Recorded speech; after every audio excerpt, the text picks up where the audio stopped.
탈모는 결국 생활이 바꿔주는 병입니다. 머리카락은 음식으로부터 만들어집니다. 약이나 치료보다 더 중요한 것은 바로 식단입니다. 음식으로 섭취하는 게 가장 기본적인 방법이긴 하지만 두피에 직접 바르는 방식도 실제로 효과가 있습니다. 팩과 팩 추천드립니다. 손가락을 이용해서 팩을 두피와 모발 전체에 골고루 발라줍니다. 이 두 팩을 사용할 때 효과를 높이는 공통적인 팁을 좀 설명해 드리면요. 먼저 탈모는 첫인상에서 마이너스 요인으로 작용한다는 결과가 있습니다. 그만큼 탈모는 단순한 외모 문제가 아닙니다. 심리적인 위축은 물론이고 사회적인 관계나 기회에서도 불이익으로 이어질 수 있습니다. 그래서 조기에 인지하고 대응하는 것이 정말 중요합니다. 그렇다면 왜 요즘 탈모가 더 늘어나는 걸까요? 물론 유전적인 영향이 가장 크긴 하지만 최근 들어 탈모가 급증하는 이유는 다음과 같은 생활 환경 변화 때문입니다. 첫째, 식습관의 변화 입니다. 패스트푸드나 단 음식, 고지방 식품을 자주 먹게 되면 혈액순환이 나빠지고 두피에 염증이 생겨서 탈모 위험이 높아질 수 있습니다. 또한 극단적인 다이어트나 영양 불균형도 모발 건강에 악영향을 줍니다. 둘째, 과도한 스트레스입니다. 직장, 육아, 학업 등으로 인한 망성 스트레스는 모근으로 가는 혈류를 줄이고 휴지기 탈모나 원형 탈모의 직접적인 원인이 될 수 있습니다. 셋째는 호르몬 불균형입니다. 특히 여성의 경우 출산 후 탈모, 피로, 생리불순, 다낭성 난소 증후군과 같은 질환들이 내분비 질환과 함께 탈모가 동반되는 경우가 많습니다. 넷째는 과도한 미용 시술입니다. 잦은 염색, 펌, 고데기 사용, 머리를 세게 묶는 습관 등은 두피에 자극을 주고 모낭을 악화시켜서 탈모를 유발할 수 있습니다. 이처럼 탈모는 단순히 유전 때문만이 아니라 생활습관 전반과 밀접하게 연결된 질환입니다. 그리고 중요한 건 머리숱이 계속 줄고 가리마나 정수리 쪽이 점점 벌어지게 느껴진다면 단순히 생활습관 개선만으로는 어려울 수 있습니다. 음식은 머리카락 건강을 좌우하는 가장 기본적인 요소 중 하나입니다. 단순히 이 음식이 좋다는 수준을 넘어서 잘못된 식습관은 탈모를 유발하거나 악화시킬 수 있고 반대로 균형 잡힌 식단은 모발이 다시 자랄 수 있는 환경을 만들어줍니다. 모발은 단백질로 구성되어 있기 때문에 단백질이 부족하면 모발 성장 속도가 느려지고 쉽게 빠지거나 가늘어질 수 있습니다. 또 탄수화물을 극단적으로 제한하거나 비타민, 철분, 아연, 셀레늄 같은 미량 영양소가 부족하면 모낭세포의 활동이 저하되어서 탈모가 심해질 수 있습니다. 특히 단기적인 다이어트, 고단백, 저탄수화물 식단, 무리한 단식 같은 식습관은 모발에 필요한 영양을 차단하게 되고 휴지기 탈모나 확산성 탈모로 이어지는 경우도 많습니다. 그래서 식단은 단순한 보조수단이 아닙니다. 탈모 치료와 회복에 있어 반드시 함께 가야 하는 중요한 축입니다. 결론은 단순합니다. 머리카락은 음식으로부터 만들어집니다.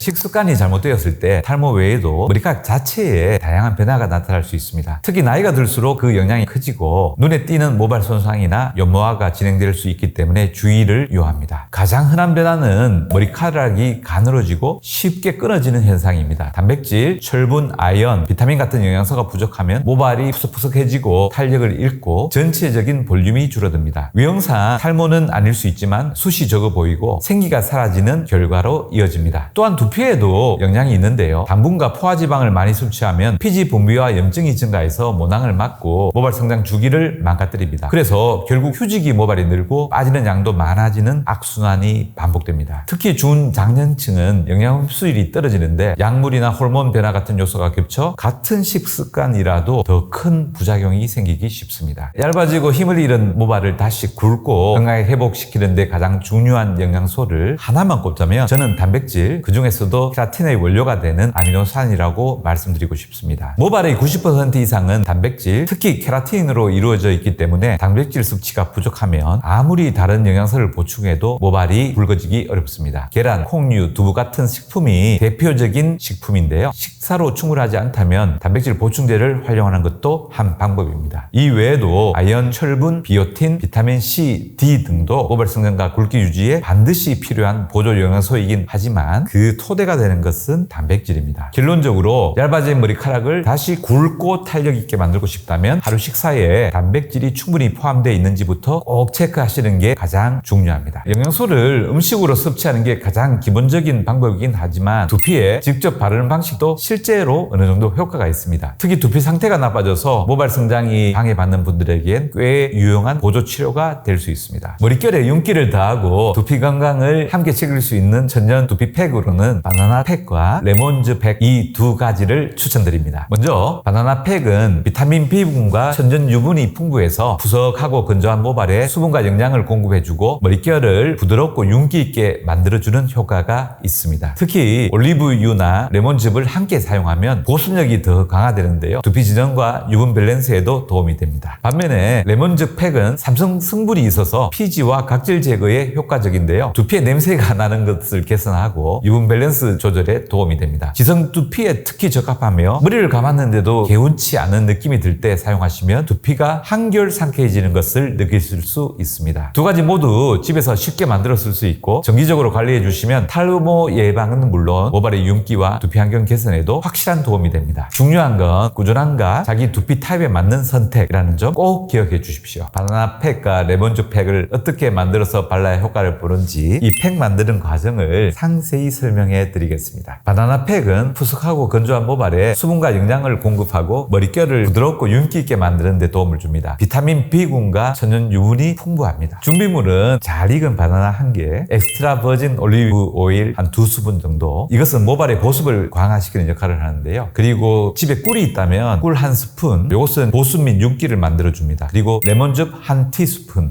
준비합니다. 만드는 과정은 잘 익은 바나나의 껍질을 이렇게 벗겨서 깨끗한 볼에 담아서 포크나 아니면 믹서를 이용해서 덩어리가 생기지 않게 아주 곱게 으깨줍니다. 이 덩어리가 있으면 머리카락에 달라붙어서 잘 쉽게 내려가지 않기 때문에 최대한 골고루 으깨는 것이 중요합니다. 그리고 이 으깬 바나나에 올리브 오일, 아까 말한 꿀이나 레몬즙을 넣고 재료가 잘 섞이게 저어줍니다. 그래서 부드러운 페이스트나 크림 같은 형태로 만들어줍니다. 그리고 바나나 팩은 샴푸하기 전에 하시는 게 좋은데요. 마른 모발과 두피에 바르는 것이 좋습니다. 바나나 팩을 스포이드에 해서 이렇게 발라주면 좋습니다. 손가락을 이용해서 팩을 두피와 모발 전체에 골고루 발라줍니다. 특히 푸석하거나 손상된 모발 끝 부분에도 충분히 발라주는 것이 좋습니다. 두피에 바를 때는 이 손가락 끝으로 부드럽게 마사지하여 두피의 혈액순환을 돕고 영양분 흡수를 촉진합니다. 팩을 바른 후에는 헤어캡을 쓰거나 랩으로 머리 전체를 감싸주는 게 좋은데요. 이렇게 해서 팩의 건조를 막고 유효 성분이 모발과 두피에 잘 흡수되도록 돕습니다. 보통 15분에서 20분 정도 기다린 다음에 미지근한 물로 팩을 깨끗하게 헹궈내셔야 합니다. 바나나 덩어리가 남지 않도록 여러 번 충분히 헹구는 것이 중요합니다. 필요하다면 샴푸를 사용하여 잔여물을 제거하고 마지막에는 컨디셔너로 마무리합니다. 두 번째로 레몬즙 팩을 만드는 것을 설명드리면요. 레몬즙 팩은 산성 성분이 있어서 피지와 각질 제거에 효과적이어서 두피 냄새 개선과 유수분 밸런스 조절에 도움을 줍니다. 그래서 지성 두피를 가진 분들에게 적합합니다. 보통 레몬을 1개나 절반 정도 준비하고요. 물 1컵을 준비하고 꿀 1스푼이 있으면 좋습니다. 신선한 레몬을 반으로 잘라서 이 즙을 짜냅니다. 즙에는 씨앗이나 가육이 들어가지 않도록 채 걸러주시는 것도 좋고요. 짜낸 레몬즙을 물 1컵과 섞어서 희석합니다. 꿀도 같이 이때 잘 섞어주고요. 물 섞는 이유는 레몬즙은 산성이 강하므로 물 1컵으로 희석하는 것이 두피 자극을 줄일 수 있습니다. 역시 이 레몬즙은 샴푸로 머리를 깨끗하게 감은 후 물기를 살짝만 제거한 상태에서 사용합니다. 희석한 레몬즙 혼합액을 두피에 직접적으로 도포합니다. 스프레이 병에 담아서 뿌려줄 수도 있고 손으로 두피에 골고루 바를 수도 있습니다. 특히 피지 분비가 많고 냄새가 신경 쓰이는 부위에 집중적으로 발라주십시오. 이렇게 바르고 난 다음에 손가락으로 두피를 부드럽게 마사지하여 레몬즙 성분이 두피에 잘 흡수되도록 합니다. 레몬즙은 산성 자극이기 때문에 10분을 초과하지 않도록 하시고요. 레몬즙 성분이 남지 않도록 충분히 헹궈주는 것이 중요하고요. 컨디셔너는 머리가 많이 건조한 분들은 선택적으로 사용하십시오. 이 두 팩을 사용할 때 효과를 높이는 공통적인 팁을 좀 설명해 드리면요. 팩은 일주일에 1번 내지 2번 정도는 정기적으로 사용하는 것이 중요합니다. 간혹 이런 성분에 알러지가 있는 분들이 있는데요. 처음에 사용할 때 팔 안쪽 부드러운 살에 소량을 발라서 보통 하루 지나서 알레르기 반응이 없다면 안전하게 사용할 수 있습니다. 그리고 바나나 팩은 특히 건성이나 푸석푸석한 모발에 도움이 되고요. 레몬즙 팩은 기름진 지성 두피에 더 적합합니다. 그래서 자신의 두피 상태에 맞는 팩을 선택하는 것이 중요합니다. 우선 봐야 될 게 두피에 상처나 염증이 있을 때는 팩 사용을 피해야 합니다. 그리고 두 번째로 지성 두피는 오히려 유분이 많아질 수 있기 때문에 사용 후 꼭 샴푸로 깨끗이 씻어내 주시는 것이 좋고요. 셋째, 레몬이나 바나나에 알러지가 있는 분은 사용을 못하고 아까 말한 그 패치 테스트라고 해서 팔 안쪽에 이 성분을 발라 알러지 유무를 확인해 보시는 것이 좋습니다. 천연팩이지만 모든 사람에게 안전한 것은 아니므로 이 정도의 주의사항은 잘 숙지하고 사용하시면 좋습니다.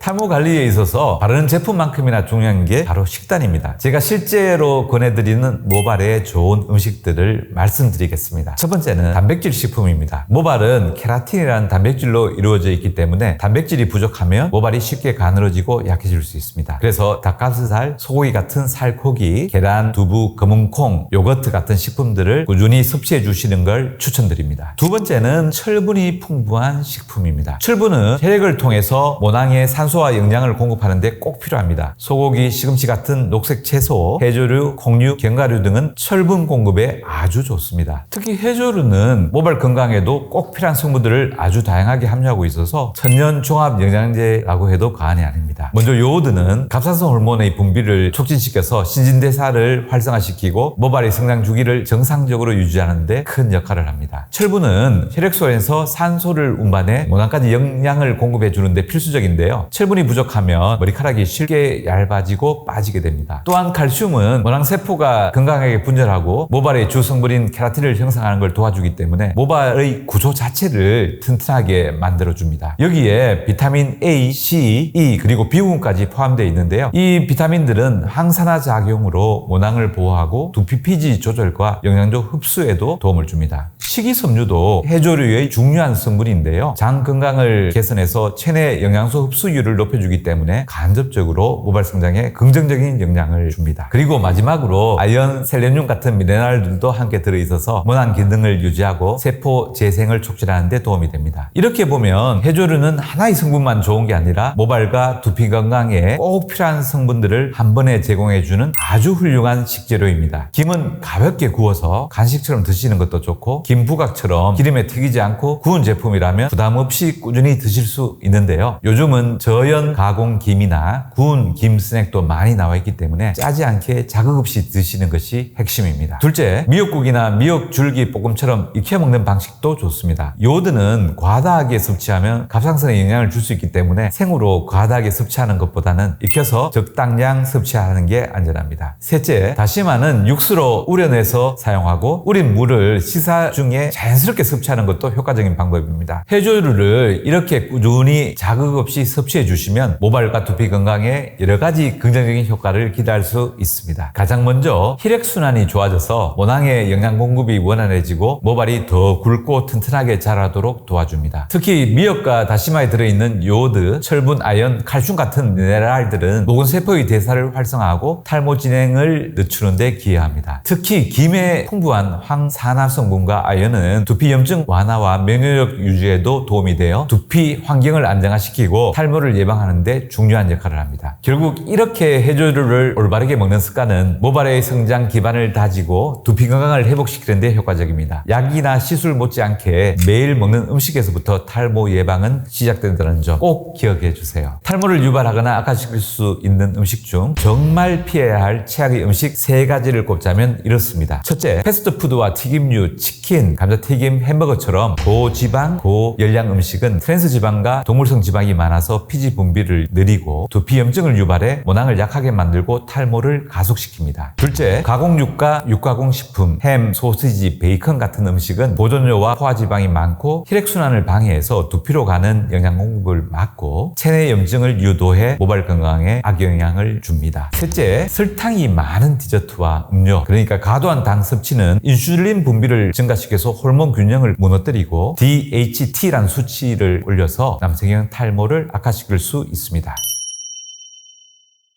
첫째, 내 두피에 맞는 제품인지부터 보셔야 합니다. 지성인데 보습 위주 제품을 쓰면 오히려 역효과가 날 수 있죠. 둘째, 자극적인 성분이 없는지 꼭 확인하세요. 설페이트나 실리콘, 인공향 같은 건 피하시는 게 좋습니다. 셋째로, 도움되는 기능성 성분이 들어있는지도 확인해 보셔야 합니다. 덱스판테놀, 살리실릭산, 카페인, 녹차 추출물 같은 성분은 두피를 진정시키고 혈액류 순환을 도와줘서 탈모 관리에 도움이 됩니다. 결론은 광고 문구보단 성분표를 보시고 두피에 자극 없이 없이 편안한 제품을 고르시는 게 가장 중요합니다. 제가 꾸준히 실천하는 탈모 관리법 중에서 하나만 꼽자면 매일 아침 단백질과 철분을 충분히 섭취하는 식사 습관입니다. 모발은 대부분 단백질로 구성되어 있기 때문에 안식부터 단백질이 부족하면 하루 종일 모낭이 제 역할을 못하게 됩니다. 특히 계란, 두부, 견과류, 현미밥, 시금치 같은 철분과 아연이 풍부한 식재료를 꾸준히 챙겨 먹으려고 노력하고 있고요. 이렇게 아침 첫 식사부터 균형 잡힌 영양을 공급해주면 모발도 훨씬 탄탄하게 자라고 탈모 진행도 완화되는 것을 경험하게 됩니다. 약이나 치료보다 더 중요한 것은 이런 습관을 매일 얼마나 꾸준히 지켜내느냐라고 저는 생각합니다. 탈모는 결국 생활이 바꿔주는 병입니다. 오늘 인터뷰를 통해서 탈모에 대한 오해와 궁금증 그리고 생활 속에서 실천할 수 있는 관리 방법까지 함께 나누어 봤습니다. 탈모는 단순히 머리카락만의 문제가 아니라 몸 전체의 균형과 생활 습관을 반영하는 중요한 건강 신호입니다. 조기에 발견하고 정확하게 진단하고 꾸준히 관리해 나가신다면 충분히 개선할 수 있습니다. 무엇보다도 혼자 고민하지 마시고 탈모 증상이 의심될 때는 전문가와 함께 정확한 진단부터 받아보시길 권해드립니다. 모든 탈모인 여러분 자신감을 되찾고 더 건강한 삶을 살아가시길 진심으로 응원합니다.